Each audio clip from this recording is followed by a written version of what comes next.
1968 সাল, 5 বছর বয়সের ফুটফুটে একটা শিশু ঋষিকেশ মুখার্জির ছোট্ট জিজ্ঞাসা নামক ছবিতে অভিনয় করে যিনি প্রথম আত্মপ্রকাশ করেছিলেন। 2026 চলচ্চিত্র জগতে বিশেষ অবদানের জন্য যাকে দেওয়া হচ্ছে পদ্মশ্রী সম্মান।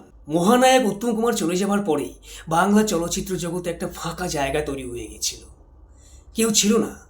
আর সেই সময় বাংলাকে নিজের কাঁধে তুলে যিনি এগিয়ে নিয়ে গিয়েছিলেন, আজকে হবে তার কথা। নমস্কার বন্ধুরা, আমি সঞ্জয়। চিত্রপটের আজকের এপিসোডে আপনাকে স্বাগত।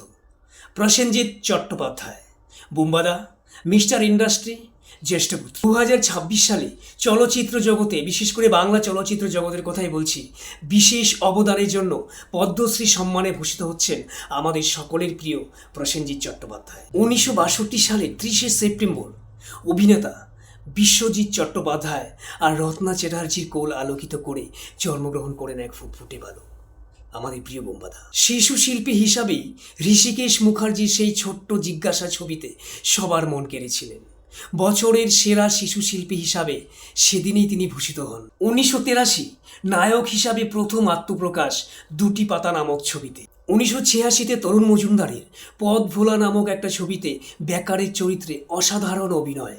অবশেষে 1987 ব্লকবাস্টার হিট ছবি অমর সঙ্গীর মাধ্যমে তিনি পৌঁছে গেলেন সফলতার শীর্ষে। এরপর আর তাকে পিছন ফিরে তাকাতে হয়নি, একের পর এক হিট ছবি উপহার দিয়ে গেছেন। বদনাম, আমার তুমি, অমর প্রেম, ভাই আমার ভাই, এই সমস্ত ছবিগুলো বাজারে প্রচণ্ড রকমভাবে হিট করেছিল। একাধিকবার পেয়েছেন সেরা অভিনেতার পুরস্কার। শঙ্খচিল নামক ছবির জন্য পেয়েছেন জাতীয় পুরস্কার। 2010 সালে সৃজিত মুখার্জির অটোগ্রাফ ছবির মাধ্যমে তিনি সমান্তরাল সিনেমায় প্রবেশ করেন এবং এই সিনেমায় এমন অভিনয় করলেন, এখানেও তিনি বর্ষসেরা অভিনেতা। মনোমুগ্ধকর অভিনয়ের মাধ্যমে ফুটিয়ে তুলেছেন 19 শতকের লোকবাদী কবি লালন ফকিরের জীবন কাহিনী মনের মানুষ ছবিতে।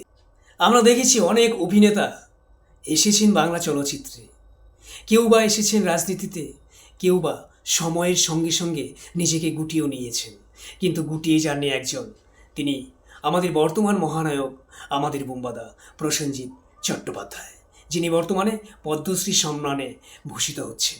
নমস্কার।